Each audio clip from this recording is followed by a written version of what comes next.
Foro romano. Del latín forum, plaza de mercado o lugar al aire libre, plaza de mercado y centro de negocios privados y públicos de la antigua Roma. La palabra foro era el término usado por los antiguos romanos para referirse al espacio grande, abierto y rectangular, en la parte ventral de una ciudad, un lugar público donde tenía lugar la asamblea del pueblo. En un principio era un espacio abierto, sin edificios, en el que la gente se reunía los días de mercado y en las fiestas religiosas, para las elecciones y para otros acontecimientos públicos. Con el tiempo, se convirtió en el centro político donde estaban los edificios civiles y administrativos y los templos más importantes. Con frecuencia tenía arcos en ambos extremos de las calles o carreteras que lo atravesaban. Antonio Pío. Tito Aurelio Fulvio, conocido en su época Antonio Pío, se convirtió en emperador de Roma en el año 138 después de Cristo y gobernó hasta el año 161. Su reinado se caracterizó por ser una etapa de inusitada paz y prosperidad. Una de las pocas edificaciones que mandó a construir un templo en el Foro Romano, dedicado a su esposa Faustina. Tras su muerte en el año 161, Antonio fue deificado y el templo se empleó para rendirles culto a ambos. Mapa del Foro Romano. Para los antiguos romanos, ninguna zona de la ciudad ni siquiera del imperio era tan importante como el Forum Romanum Magnum, el gran foro romano, centro de la vida política, religiosa y cultural, hacia el año 400 después de Cristo, período que se representa en esta reconstrucción en 3D. El foro tenía más de 1000 años y los principales planes de construcción del mismo estaban relativamente finalizados. El templo de Antonio y Faustina, antes y ahora. El emperador Antonio Pío erigió este templo en honor de su esposa, Faustina, tras su muerte en el año 141 después de Cristo. Cuando Antonio falleció 20 años después, el templo se empleó para rendirle culto también a él y el nombre del emperador se añadió a la inscripción del friso. El templo se convirtió en la iglesia de San Lorenzo en Mirando poco antes del siglo VII.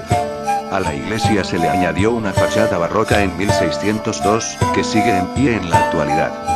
Campo Vacino. En este cuadro del paisajista Claudio de Lorena, 1600-1682, se representa el foro romano tal como era en el período en que se conocía como Campo Vaccio, llanura de vacas. Las ruinas del Coliseo se aprecian a lo lejos. A principios del siglo XIV después de Cristo, los papas trasladaron su residencia a Roma a un palacio en Aviñón, Francia. En su ausencia, la ciudad quedó en manos de los nobles y perdió gran parte de su influencia en la región.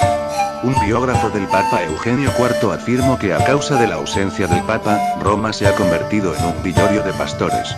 Las ovejas y las vacas pasean a su antojo por la ciudad. Asamblea del Senado. El número de senadores que se reunían en el Senado varió según los diversos períodos de la historia de Roma. Desde 300 hasta un máximo de 600. Se sentaban en las gradas que rodeaban la sala interior de la curia. Vestían togas blancas con una banda ancha color púrpura y zapatos de piel rojos. Las asambleas solían empezar al amanecer y acababan al anochecer.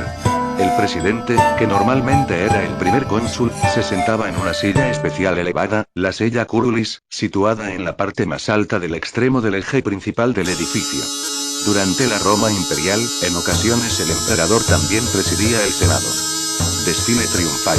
Un artista representa la pompa que acompañaba los desfiles triunfales. Cuando un general romano conquistaba un nuevo territorio y lo anexionaba a Roma, el Senado en la era republicana o el emperador en la Roma imperial otorgaba al vencedor permiso para desfilar por las calles de la ciudad y así celebrar su triunfo. Siguiendo una ruta establecida, el general y su ejército marchaban en una larga procesión, acompañados de carros tirados por caballos cargados con el botín y seguidos de los enemigos encadenados. En la época imperial, el desfile pasaba por el anfiteatro Flavio, más tarde conocido como Coliseo, y bajo el arco de Tito. Desde allí seguía por la vía sacra a través del foro, bajo el arco de Septimio Severo, y subía la colina Capitolina hasta el templo de Júpiter. En este lugar, el ejército triunfador realizaba ofrendas a los dioses y, después de conducir hasta allí a los prisioneros, por lo general, los sacrificaban. Cicerón se dirige al Senado. El político romano Marco Tulio Cicerón ganó prestigio como senador por su espléndida oratoria y su enérgico deseo de preservar la República de Roma. Aquí se muestra en el hemiciclo del Senado denunciando a su rival Catalina, quien compitió con él como candidato al consulado pero fue vencido. Cicerón sofocó la revuelta armada de los seguidores de Catilina pero no pudo detener la desaparición de la República. Senadores romanos en el Ara Pacis Augustare. En este detalle del ala Pacis Augustale, altar de la paz de Augusto, erigido entre el año 13 y el 9 a.C., se ve a los senadores romanos congregados. El altar es el monumento erigido en honor de la era de paz y prosperidad que trajo a Roma el emperador Augusto. La era augusta redujo la independencia del Senado, que por primera vez tuvo que responder a la autoridad del emperador. El historiador romano Tácito observó la conflictiva posición en la que se encontraba el Senado. Ellos no deben mostrar satisfacción por la muerte de un emperador ni pena por la ascensión de otro, escribió, por lo que sus gestos eran una mezcla de lágrimas y sonrisas, de duelo y de adulación. Arco de Septimio Severo. El gran arco de Septimio se erige sobre el extremo occidental del Tiro. Los desfiles triunfales pasaban por debajo de él antes de girar a la izquierda frente del Templo de la Concordia y subir por la colina capitolina hacia el Templo de Júpiter. El arco se construyó en el año 203 después de Cristo. Para celebrar el 10º aniversario del reinado del emperador se le atribuye haber restaurado la república y expandido el dominio de los romanos. Sus relieves escultóricos representan las campañas del emperador en Partia, aproximadamente lo que actualmente es Irán y noroeste de Afganistán, durante las que anexionó una provincia de Mesopotamia en el año 199 después de Cristo.